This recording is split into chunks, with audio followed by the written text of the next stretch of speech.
A UNITA entende que todas estas questões aqui afloradas têm que ser tidas em conta quando se desenvolvem as políticas agrícolas, com vista a criar-se uma verdadeira estratégia de desenvolvimento deste setor e de desenvolvimento do país.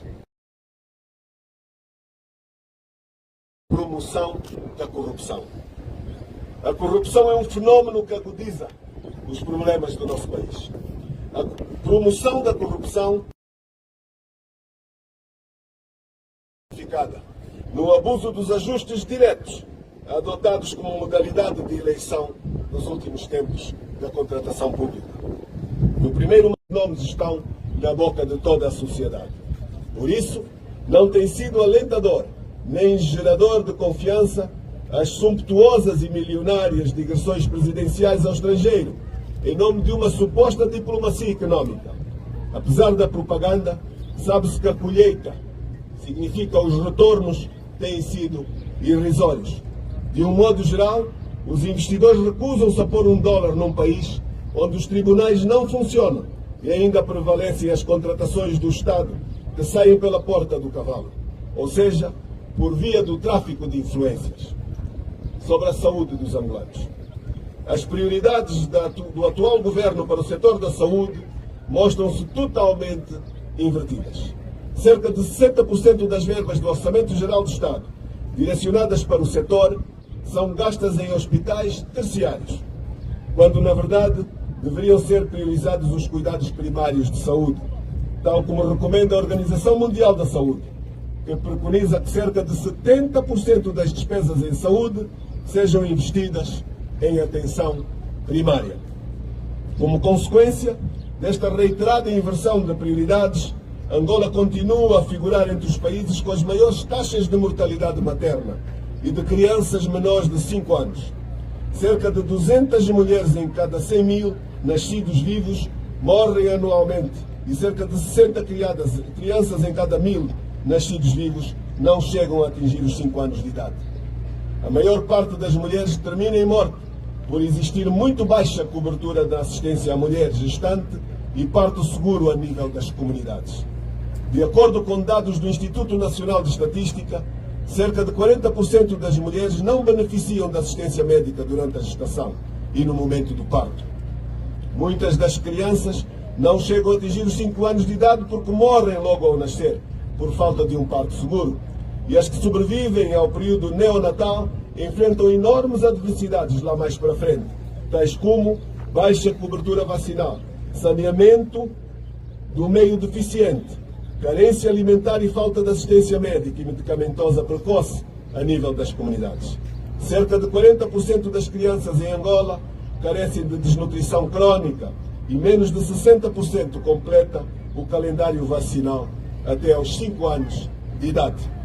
As famílias estão cada vez mais a gastar os seus recursos financeiros para resolver problemas de saúde elementares e que deveriam estar disponíveis e próximo das comunidades. De acordo com dados da Organização Mundial da Saúde, cerca de 35% das famílias em Angola gastam mais de 10% dos seus rendimentos para resolver problemas de saúde. Sobre o acesso dos serviços de água, saneamento e higiene. Angola não conseguiu atingir os objetivos de desenvolvimento do milénio em itens como o acesso a serviços de água, saneamento e higiene, melhorados para o século XXI. Mesmo agora, os progressos quanto ao cumprimento dos Objetivos de Desenvolvimento Sustentável, os ODS, continuam muito lentos ou são mesmo inexistentes. Mais de 1/3 dos angolanos não têm acesso a serviços elementares como abastecimento de água. Aproximadamente 4,5 milhões não têm este acesso ao saneamento básico. Um pouco mais de 6 milhões não têm acesso aos serviços básicos de higiene. Em diversas províncias, metade dos seus residentes dependem das águas de superfície, cerca de 2,2 milhões, e quase 2/3 de todas as pessoas que praticam a defecação ao ar livre, são cerca de 5 milhões, o que é um risco para a saúde pública de todos.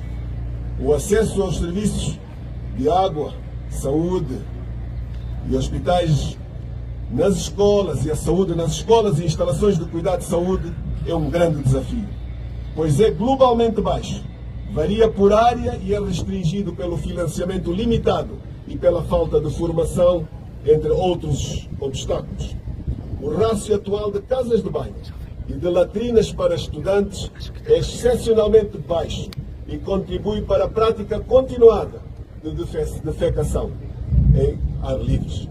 As raparigas são especialmente prejudicadas pela falta de acesso a instalações sanitárias limpas e a água necessária para que se possa fazer a sua higiene.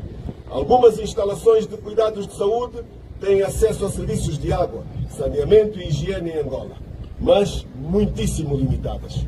Muitas dependem de tanques para o abastecimento de água e as instalações sanitárias para a higiene menstrual para os pacientes deficientes e para o pessoal são completamente inadequadas ou mesmo completamente ausentes. Sobre a problemática ambiental, quem circula pela cidade capital depara-se com gravíssimos problemas de base. O país ainda se debate com uma rede de saneamento minúscula. A qualidade do ar que respiramos contrasta com a grande quantidade de partículas suspensas no ar e agora ainda mais com os rasgos nas estradas para remoção e colocação de tapete asfáltico e as demoras na sua reposição. São obras feitas em troços em que o asfalto se apresenta em bom estado muitas vezes, mas foram deixados os buracos para as próximas pavimentações orçamentais. As queimas de lixo são cada vez mais frequentes devido ao deficitário sistema de segregação de resíduos e recolha de lixo, fazendo com que os munícipes recorram às queimadas para reduzir a proliferação de insetos e outros vetores de doenças, bem como os cheiros nauseabundos que se fazem sentir nas artérias principais das cidades e não apenas nos bairros suburbanos.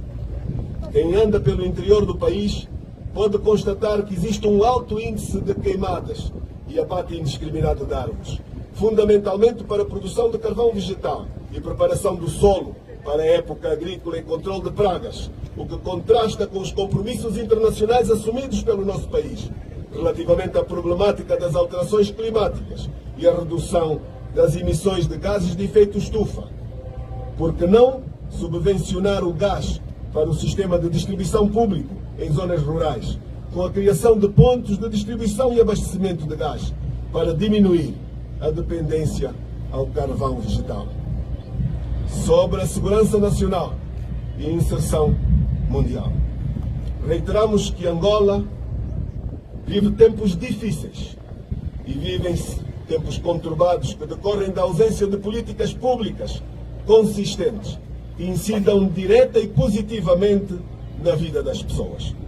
O modo como se encara a inserção do país no contexto global também não tem ajudado. A globalização proporciona oportunidades que o país deve saber aproveitar, mas também encerra desafios e ameaças, com impacto nas esferas de interesse militar, económico, político, ambiental, cultural e espiritual, que exigem dos Estados a adoção de medidas vitais para a preservação da vida, a liberdade, a melhoria do bem-estar dos cidadãos, a soberania, a integridade territorial e a independência nacional, cuja realização só pode ser alcançada mediante um sistema de segurança flexível, reativo e proativo contra estas ameaças e estes perigos. O posicionamento de Angola diante desta nova realidade geopolítica deveria, antes de mais, fazer emergir um novo conceito de defesa e segurança e um alinhamento prudente na relação com os blocos, já que existem, e mesmo com os novos que vão surgindo no horizonte, como forma de prevenir ameaças potenciais à nossa segurança. A inserção de Angola nos fora mundiais, a sua interação mesmo com os gigantes mundiais, deve servir evidentemente para potenciar o desenvolvimento e a economia do nosso país, mas servir antes de mais para reforçar as nossas instituições. Nesta panóplia de reflexões, é importante não perder de vista que nas relações internacionais de hoje em dia não há, como se costuma dizer, almoços grátis. Muita da interação que as potências mundiais visam em África não é inocente nem é idílica. Estes países visam abocanhar a grande riqueza de recursos naturais de que o continente africano está bafejado. Assim, Os americanos, por exemplo, viram-se para Angola, a pensar grandemente em transformar o país como placa para o trânsito dos minérios da RDC. São questões muito relevantes, a que não adianta fechar-se os olhos. Como já referimos ainda há dias, a comunidade internacional e as organizações não governamentais independentes têm muitos relatórios sobre a ditadura que impera em Angola e como os seus governantes escravizam os respectivos cidadãos. Logo, não seria aceitável que os Estados Unidos reforçassem as suas relações estratégicas, desvalorizando tais aspectos, quando é a própria administração americana que traz nos seus relatórios as violações dos direitos do homem, as violações das liberdades. O governo de Angola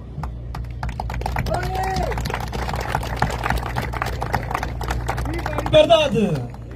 Viva a liberdade! Vivam os direitos humanos! Vivam os direitos humanos! Yendelele!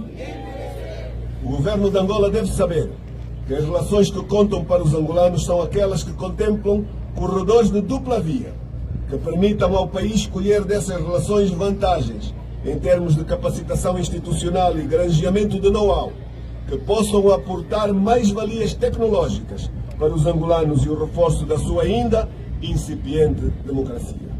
Nesta conformidade, só os angolanos poderão ajudar os angolanos.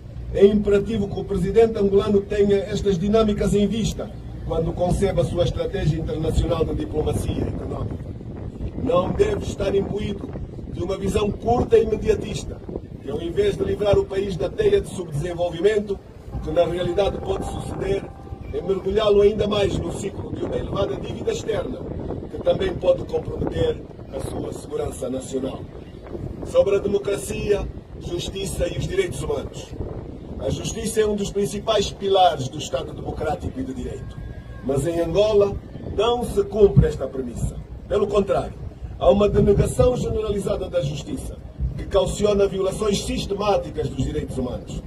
Favorece a impunidade, emperra inúmeros processos judiciais, fruto da lentidão excessiva do seu curso, e demite o poder público do exercício de garantia de liberdades fundamentais, como as liberdades de expressão e as liberdades de reunião.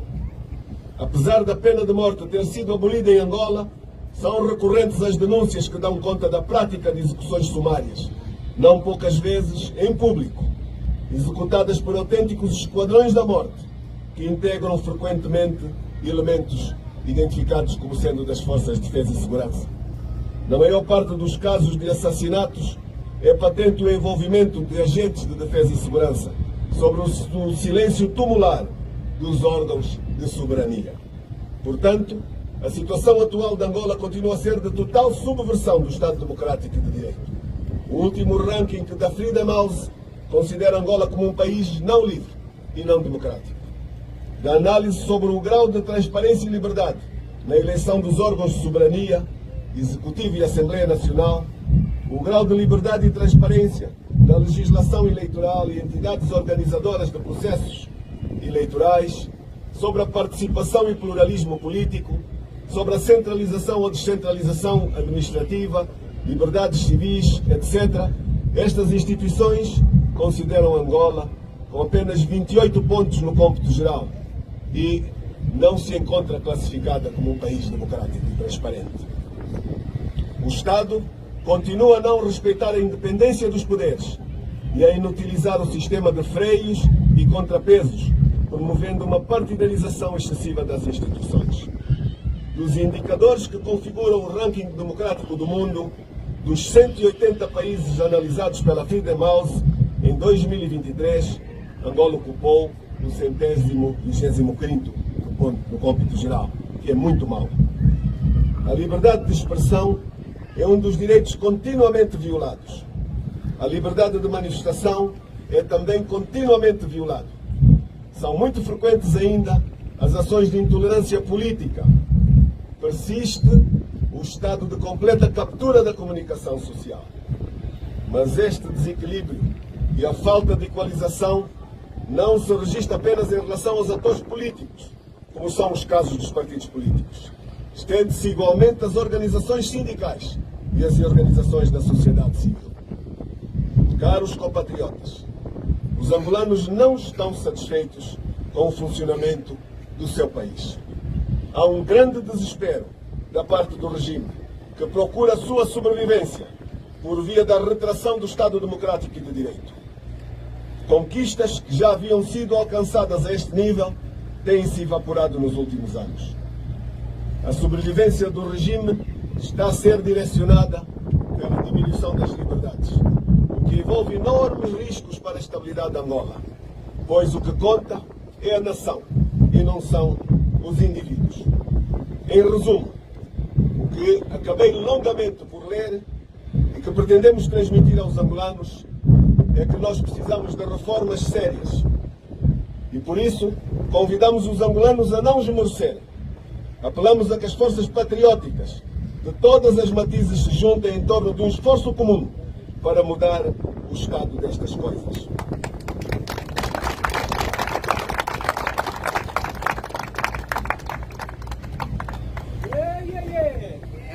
Yeah, yeah, yeah!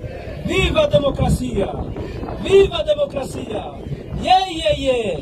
Viva Angola! Viva a UNITA! Viva o presidente Adalberto Costa Júnior!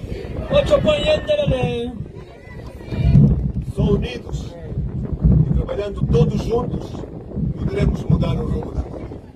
Eu acredito e nós vamos lá chegar. A UNITA tem a vocação democrática e a UNITA está pronta para governar democraticamente este país. Agradeço a vossa paciência, a paciência de quem nos acompanhou à distância. Que Deus abençoe Angola e os angolanos. Muito obrigado. Obrigado, obrigado, obrigado, obrigado, obrigado.